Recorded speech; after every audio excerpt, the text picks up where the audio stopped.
Hello, good morning. Once again, I welcome to this S5A general class to the students of S5A. In this lecture, in this video, we are going to talk about the connected speech. We know that language exists in two forms, that is spoken and written. But there is difference between these two forms, that is spoken and written. As far as the written form is concerned, the readers are able to understand each and individual word that is written. But in spoken form, it is really difficult for the listeners to understand the words because the words do not stand as an independent unit, but it comes as a string. So, in any language, I am talking here about the written language. The words occurs as orthographical independent unit, but in spoken they cannot be considered as an independent unit because they are interlinked, they are connected to each other or one another. So in a written component, when the words occur in a sentence, we are able to divide, we are able to understand clear-cut boundaries of the word. For example, if the sentence is written on the blackboard, it will be easy for the persons to understand, to interpret the meaning, to understand its clear-cut boundaries, to understand its individual unit. But when the same sentences, when it is uttered, when it is spoken, it becomes a little bit complicated or difficult for the listener to understand the meaning, because sometimes the part of the words are interlinked, sometimes parts of the word are merged, sometimes they are connected, sometimes they are deleted. So it becomes really difficult for the listener to understand the uttered word or the uttered sounds. Written words helps us to understand the independent unit of the word. Being independent unit, it helps to understand the meaning of the word. We can understand the boundaries of the word. But when the same words are spoken, it becomes difficult for the listener to understand the words. For example, if the sentence is written on the blackboard,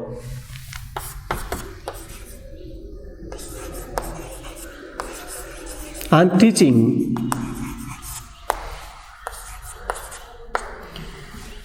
general paper or G2 paper.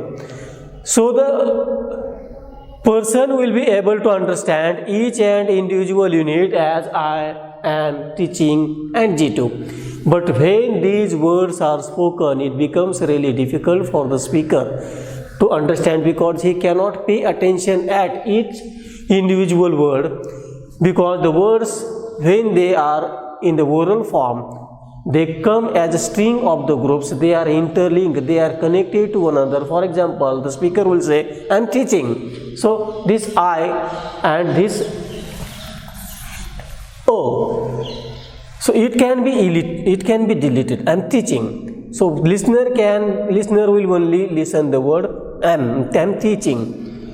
So it becomes complicated, it becomes a difficult one for the listener to understand the words when they are spoken. It is really easy for the readers to understand the words, the same words, when they are in the written form. In speech, listener is unable to identify the end and the beginning of the next word. So in written, we can understand whatever is there on the blackboard or whatever is there in the notebook or the textbook, because we can interpret it, we can understand it as a single word or individual entity. Now here you can understand it, I am teaching. So when these words are spoken, it is not represented as individual unit, but it is represented as a group of the words, as a string of the words. We consider it as a string of the word. So sometimes the listener is unable to understand the meaning, listener is unable to understand the produced word or produced sentences. So ends where the word ends and where the word begins. it is really difficult for listener to understand it. Then the speakers tend to articulate their speech with maximal economy. Remember the word maximal or maximum.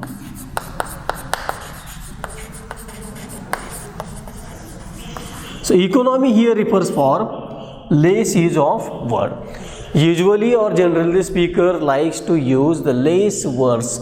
They wants to reduce the words. They wants to keep the words in a less number.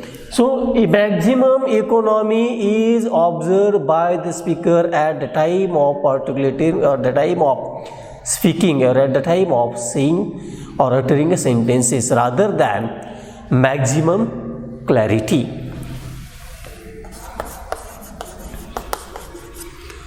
So in spoken component, less focus is on clarity. There will be less emphasis on clarity and the more focus will be on economy. So speaker will try to use less number of words and he will neglect towards the clarity of the message.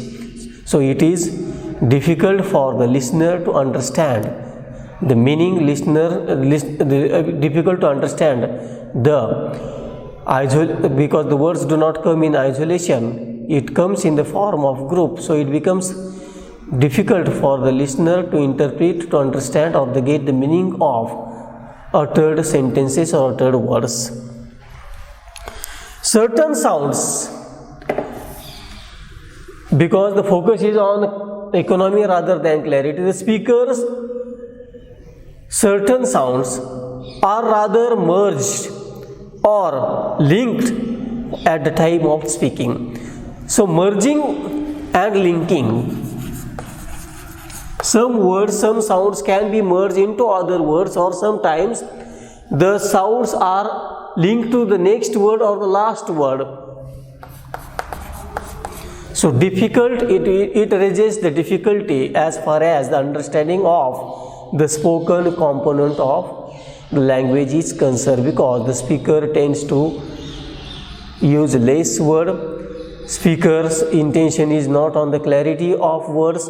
Speakers try to speak the words with keeping in mind the less clarity and more emphasis on economy of the word, and this process will lead towards the merging of the word and linking of the words.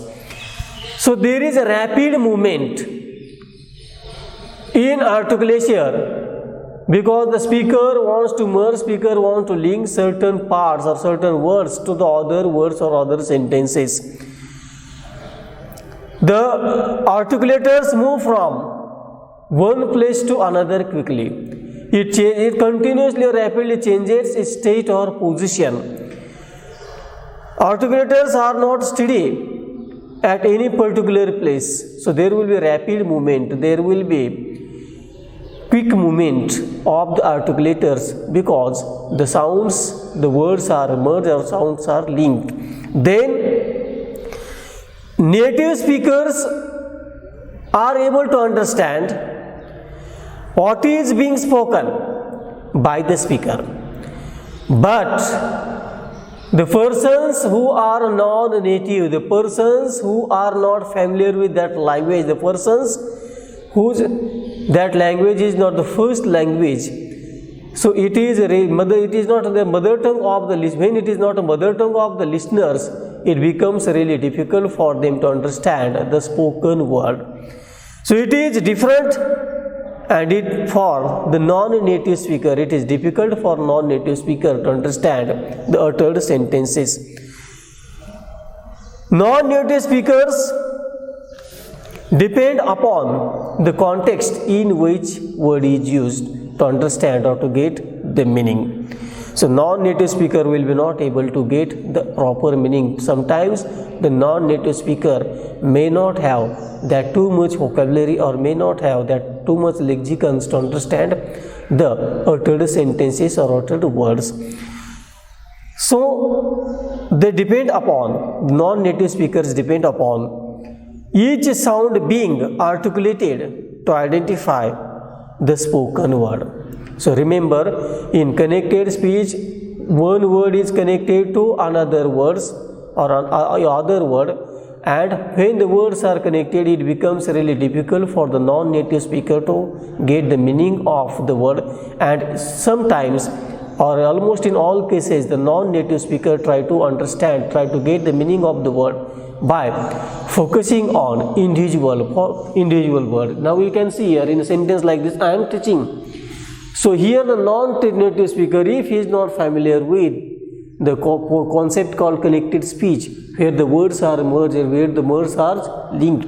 So you can see here sometimes this am, it is weak form, it will be deleted and the speaker will just say am teaching.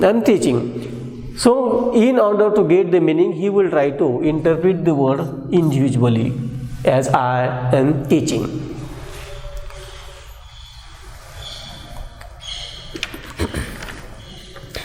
So connected speech can be termed as the ordinary spontaneous speech of speakers of a particular language, which is not articulated as individual sounds or words in isolation.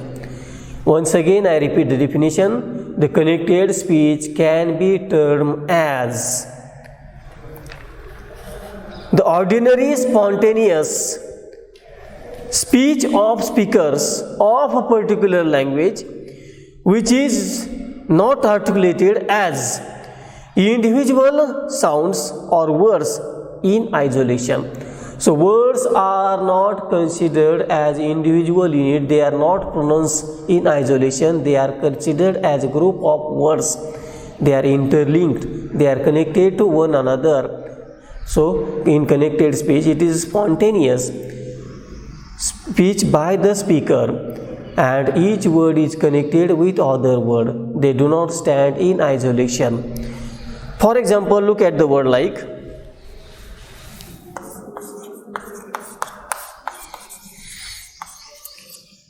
last person.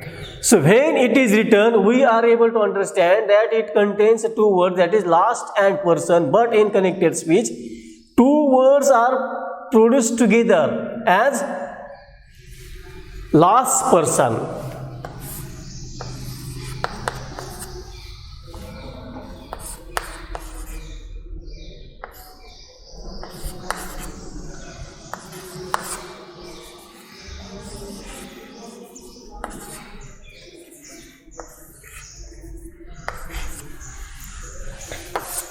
As you can see here, last person.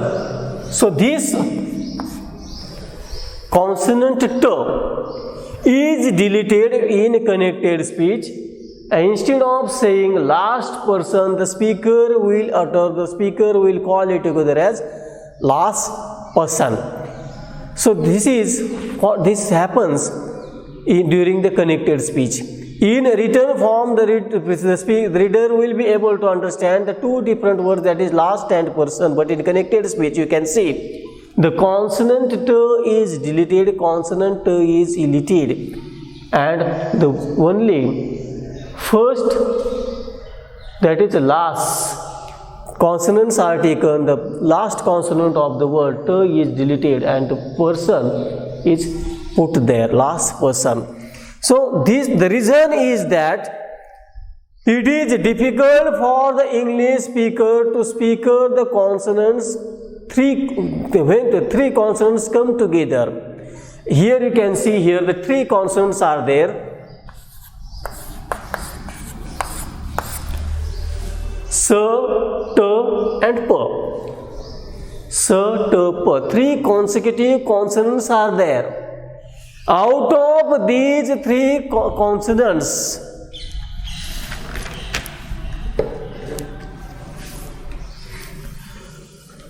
two consecutive consonants are plosive. So when there will be three consonants together, and out of these three consonants, two consonants will be plosive or the stop, or it is also called as occlusive. one consonant is deleted. As you can see here, there are three consonants, that is s, t and p. So for the English speaker it becomes really difficult when two consonants come together one after another, and if it is stopped, pronunciation becomes difficult. So the speaker will delete a consonant, that is, as you can see here, the last person t is deleted. They are called as a plosive, plosive, occlusive or stop. Remember, there are 6 such sounds, consonants, that is p, t, k and b, d, g. P, t, k, b, d, g. They are called as plosive, they are called as occlusive, or they are called as stop, because the articulators come together and they stop the air stream to come out of the air stream is blocked behind them, and when the articulator are separated or drawn apart, we hear a little bit burst like sound, or it is sound like a mild cough. That is why they are called as stop, plosive or occlusive. And remember, the sounds are p, t, k, p, t, k and b, d, g. So here you can see three consonants are there, s, t, p. One after the other, three consonants came in a row, and out of these three consonants, when two consonants will be stop or plosive, one of them will be deleted, or one of them is omitted. So we are going to see how the sounds are produced, how the this process of connected speech takes place. The first one is resyllabification. For two consecutive words, when in connected speech, when two words are brought together one after the other, that is two consecutive words, if the first word ends in consonant,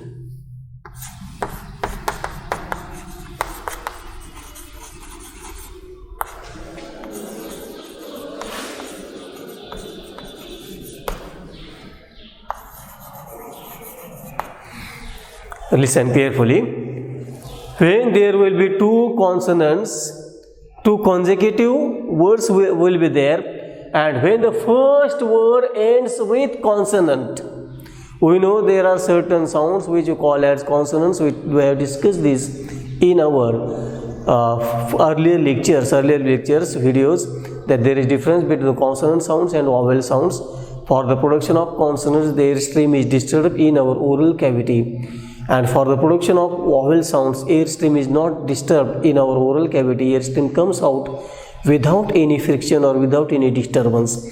So when there will two words together, when the two words are connected, consecutive two words will be there. The first word ends in a consonant and the next word begins with the vowel.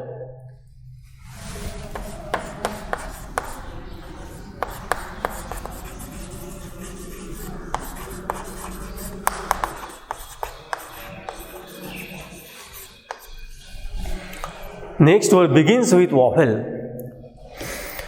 Consonants is produced as the beginning sound of next word. Listen carefully once again. When there will be two words, when the first word ends in consonants and the next word begins with vowel sound, so process of resyllabification takes place. We are going to see how consonant of the first word changes its position or changes its state. Now look at the word back out.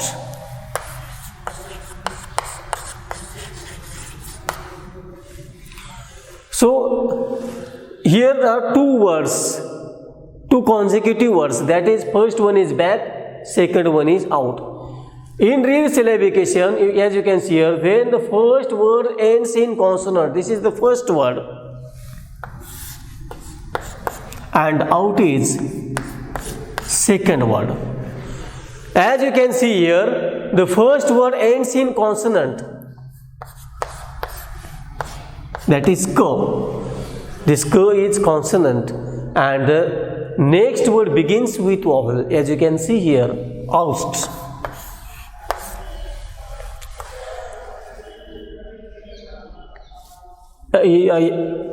Back, out, consonant, and this is vowel.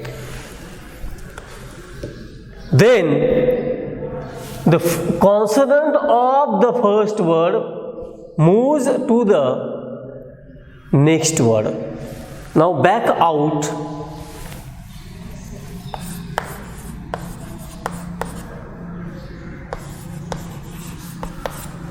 Back, out. So this k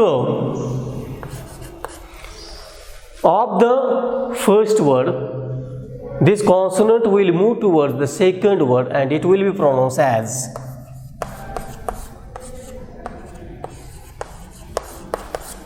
back, out. Back, out.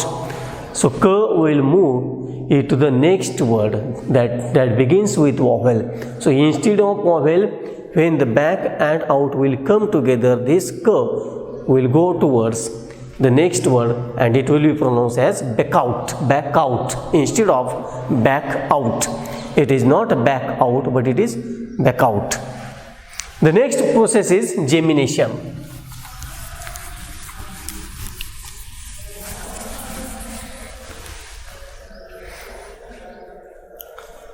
When there are two words produced together, the last sound of the first word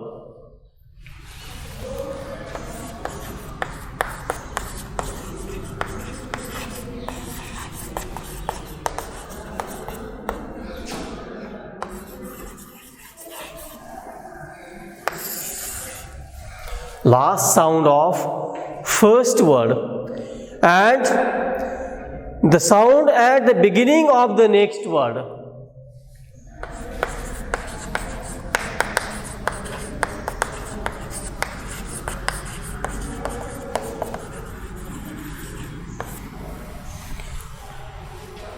So in gemination, the last sound of the first word, two words will be there, and in these two words, the last sound of the first word and the beginning of the next word, or the beginning sound of the next word, are produced together. When these sounds are same, when the last sound of the first word and the first sound of the next word will be the same,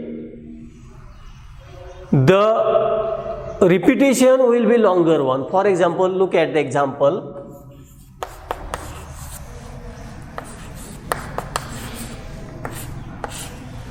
So here are two words, big and girl. As discussed earlier, the last sound of the first word, you can see here, g. This is the first word and girl is second word. The last sound of the first word, girl, and the beginning of the next word, it is also g. The same sounds are repeated when these two sounds are same, that is the last sound of the first word and the beginning of the next word, beginning sound of the next word. In such cases, this repeated sound is repeated longer one. For example, it will be not called as big girl, but it will be pronounced as big girl, big girl. So girl will be a longer one. So big girl, big girl. The next process is elision or deletion.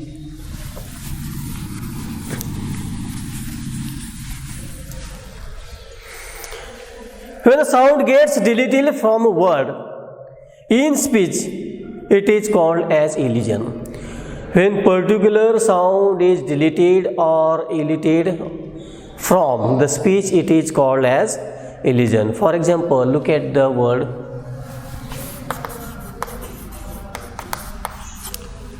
family. At the time of producing sounds, or at the time of articulation, or at the time of pronunciation, certain sounds are deleted from the word family. So it will be like this.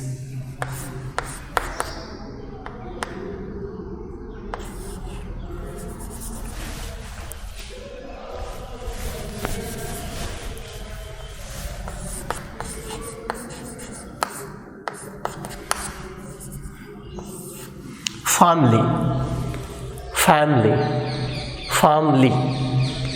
So this is called as elision. The sounds are related, or the words like chocolate, then different, several. The next one is assimilation. In assimilation, when a speech sounds get changed to become more similar to its neighboring sound, it is known as assimilation. In assimilation, remember what happens when speech sounds get changed to become more similar to its neighboring sounds. When there will be two sounds and when the sound changes and becomes like a neighboring sound, this process is called as assimilation. For example, look at the example. One book. So two words are different words, but when they are spoken, they are going to change. There will be certain change in pronunciation because of the neighboring word. Here you can see here the end of the first word or the last of the first word is nasal sound n. One. And the beginning of the next word is consonant b. B is bilabial consonant. It is nasal, it is b. That is book. When they are isolated in written format, we are able to understand one book. But in spoken, this one book will become one book. So n will become sound m in spoken form because of the impact of neighboring sound. Neighboring sound is bilabial b, and because of its b, the n will be changed into m sound and it will be pronounced as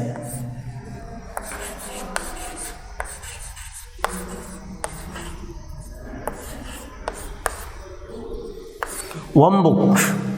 One book instead of one book. So it is called as assimilation. So you can see here how the impact of neighboring sound takes place on the nasal sound n.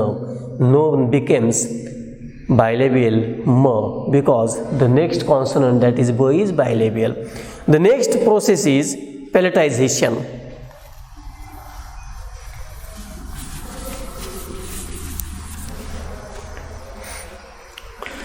When the first word ends in a consonant, in palatalization, remember the first word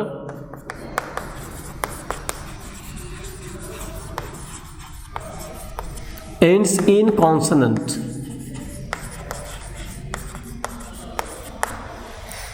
When the first word ends in consonant and is followed by palatal sound. So first word will end in consonant and the next word will follow the palatal sound. The sound of the first word becomes palatized sounds. So remember, when the first word ends in a consonant and the next will begin with the start with a palatal sound, and when the first word ends in consonants and the next word begins with palatal sound, in such circumstances, in such occurrences, the sound of the first word becomes palatized. For example,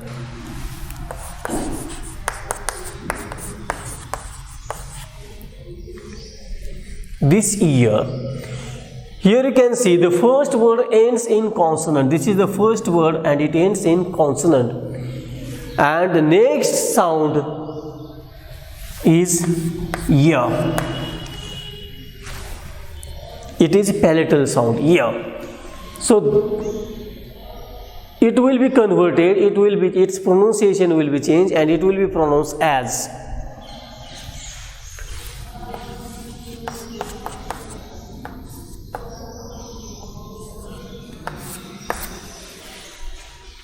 This year, this year. So it will be palatalized this year.